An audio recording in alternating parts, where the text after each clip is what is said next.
میرے اندر ایسی فیلنگ بہت زیادہ ہے. میں ایگنوسٹک ہوں. میں یہ مانتا ہوں کہ یہ دنیا گاڈ نے بنائی ہے. ایسا ہو بھی سکتا ہے, نہیں بھی ہو سکتا ہے. جاتا تھا اس جیل میں کچھ خواتین کو زبردستی حاملہ کیا جاتا تھا اور اس کے بعد ان پر وائرس ڈالا جاتا تھا صرف یہ دیکھنے کے لیے کہ ان کے پیٹ میں پل رہے بچوں پر بھی یہ اثر کرتا ہے کہ نہیں. دوستو جاپان نے ایک ایسی گھناؤنی حرکت کی تھی.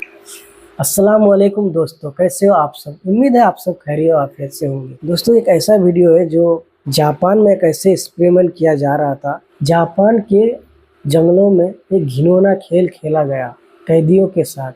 ایک ایسے ایکسپریمنٹ جو آپ بھی سنیں گے تو آپ کو بھی دل میں کشٹ ہونے لگے. ایسا ایکسپریمنٹ کر رہا تھا امریکیوں پہ جب جاپان اور امریکہ کے بیچ لڑائی ہو رہا تھا. بہت ہی انٹرسٹنگ کہانی ہے. ویڈیو دیکھتے ہیں, بہت ہی انٹرسٹنگ ویڈیو ہے. آئی ہوپ کہ آپ لوگوں کو بھی اچھا لگے, اور اچھا لگے تو لائک اور شیئر ضرور کرنا دوستو. آپ کا ایک لائک ہمارا ریچ بڑھاتا ہے.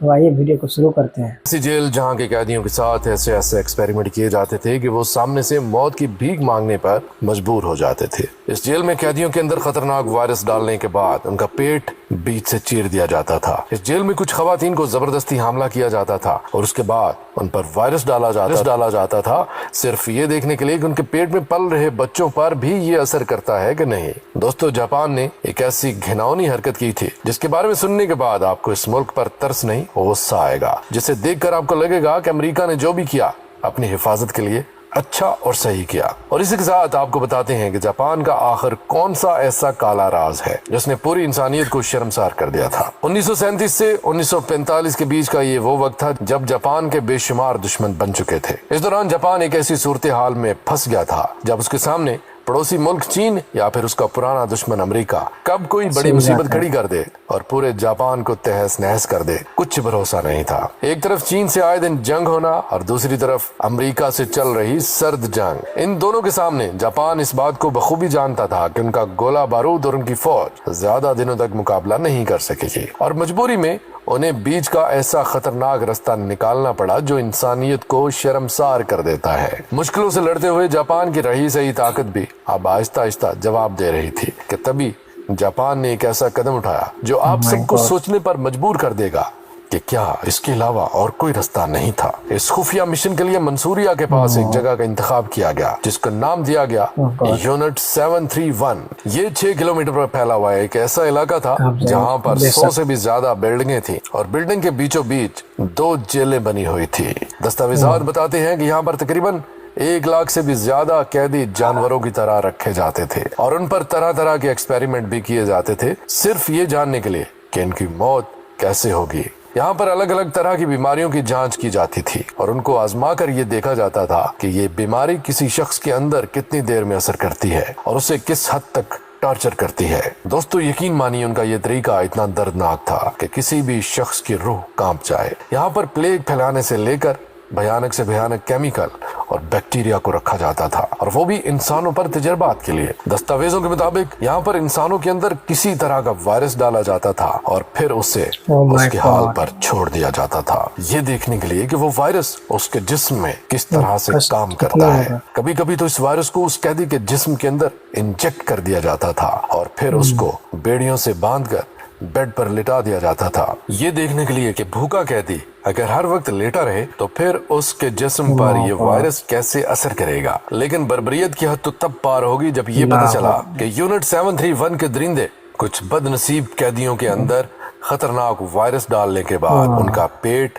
بیچ سے چیر دیا کرتے تھے. اور دکھ کی بات تو یہ ہے کہ اس دوران اس قیدی کو اینستھیزیا بھی نہیں دیا جاتا تھا, کیونکہ ان کے مطابق اگر اینستھیزیا لے کر قیدی بے ہوش ہو جاتا ہے تو پھر مطلوبہ نتائج میں تبدیلی آ سکتی ہے, اور اس لیے اسے ہوش میں رکھ کر اس کے پیٹ کو پھاڑ کر اس کے اندر کے آرگنز کو دھیرے دھیرے سڑتے گلتے ہوئے دیکھا جاتا تھا. اور کبھی کبھی تو زندہ قیدی کو ہوش و حواس میں ہی اپنی آنتیں کٹوانا پڑتی تھی اور اس کو تب تک زندہ رکھا جاتا تھا جب تک کہ اس کا سارا خون بہ نہ جائے اور اس کی تڑپ تڑپ کر موت نہ ہو جائے. لیکن یہ ان کے ظلم کی محض ایک جھلک ہے. ان کے مظالم کے اوپر کئی کتابیں لکھی جا سکتی ہیں۔ وہ اس قسم کے ظلم اٹھاتے تھے کہ انسانیت لرز جائے۔ کبھی کبھی تو قیدی کو ایک ایسے کیس میں ڈال دیتے تھے جس کا پریشر دھیرے دھیرے بڑھتا ہی جاتا، اور ایک وقت ایسا آتا کہ وہ پریشر انسانی جسم کے چیتھڑے اڑا دیتا اور انسانی جسم اس پریشر کے سبب پھٹ جاتا۔ وہ لوگ مشین کے اندر پریشر کو تب تک بڑھاتے رہتے تھے جب تک وہ قیدی زندہ رہتا تھا اور اپنے جسم کے ریشے ریشے کو پھٹتا دیکھتا، اور درد کو تب تک جھیلتا رہتا جب تک اس کی موت نہ ہو جاتی۔ اس کے علاوہ یہاں پر ایک روٹیٹنگ چیمبر بھی موجود تھا جو تب تک گھومتا رہتا جب تک اس کے اندر موجود قیدی مر نہ جائے۔ وہ قیدی چیختے چلاتے پر ان کی چیخوں کا ان جلادوں پر کوئی بھی اثر نہیں ہوتا تھا۔ ان سب میں سب سے بڑا ظلم خواتین کو جھیلنا پڑا، کیونکہ اس جیل میں کچھ خواتین کو زبردستی حاملہ بنایا جاتا تھا، اور حاملہ بنانے کے بعد ان میں وائرس ڈالا جاتا تھا، صرف یہ دیکھنے کے لیے کہ کیا ان کے اندر انجیکٹ کیا گیا وائرس ان عورتوں کے پیٹ میں پلنے والے بچوں پر بھی اثر ڈالتا ہے، اور شدید درد کے باوجود بھی انہیں تب تک زندہ رکھا جاتا جب تک کہ وہ اپنے بچے کو پیدا کر کے اس دنیا میں نہ لے آئے۔ اگر بچہ مرا ہوا پیدا ہوتا تو پھر تجربہ ختم، اور اگر زندہ پیدا ہوتا تو نوزائیدہ بچے پر وائرسز کا اثر دیکھنے کے لیے اس بچے پر بھی کچھ ٹیسٹ کیے جاتے تھے۔ اور اگر ان سبھی قسم کے تشدد کے باوجود بھی قیدی زندہ بچ گئے تو اس کا مطلب یہ نہیں کہ ان کی اب موت نہیں ہوگی، بلکہ تشدد سے زندہ بچے قیدیوں کو فوجیوں کی شوٹنگ پریکٹس کے لیے استعمال کیا جاتا تھا، جن میں ایک زندہ قیدی کو ان سپاہیوں سے کچھ فاصلے پر کھڑا کیا جاتا اور سپاہیوں کو اس انسان پر ہی نشانہ لگانا ہوتا تھا۔ ان سبھی قیدیوں کو کسی بڑی سی چیز سے باندھ دیا جاتا اور تب تک ان پر نشانہ لگایا جاتا تھا جب تک ان کی موت نہ ہو جائے۔ ان کو باندھا اس لیے جاتا تھا تاکہ گولی لگنے کے سبب وہ زمین پر نہ گرے۔ ان سبھی خوفناک کاموں میں سب سے بڑا کام اس دن ہونے والا تھا، کیونکہ جاپانیوں کا یہ مقصد تھا کہ وہ 2 بڑے بڑے جہازوں میں پلیگ پھیلانے والے جراثیم کو کیلیفورنیا کے اوپر چھوڑ دیں، جس سے اس پورے ایریا میں پلیگ پھیلنا شروع ہو جائے اور امریکہ کی صورتحال بد سے بدتر ہو جائے۔ یہ ان کا طریقہ تھا امریکہ کو پوری طرح سے کمزور کرنے کا، اور اگر امریکہ اس سچویشن پر کمزور ہو جاتا تو پھر وہ جو چاہے کر سکتے تھے، اور امریکہ کی اسی کمزوری کا فائدہ اٹھا کر جاپانی ان کو بھی بری طرح سے تباہ کر سکتے تھے۔ لگ بھگ 8 سال کی تیاریاں اپنے عروج پر تھیں اور کامیابی سے کچھ ہی دوری پر تھیں کہ اچانک سے 6 اور 9 اگست 1945 کے دن جاپان کے ہیروشیما اور ناگاساکی 2 علاقوں میں امریکہ نے ایٹم بم گرا دیے، جس کے سبب جاپان کے ان شہروں کی آبادی کافی حد تک ختم ہو گئی، بلکہ اس کے تابکاری اثرات نے جاپان کی آئندہ آنے والی نسلوں کو بھی متاثر کیا۔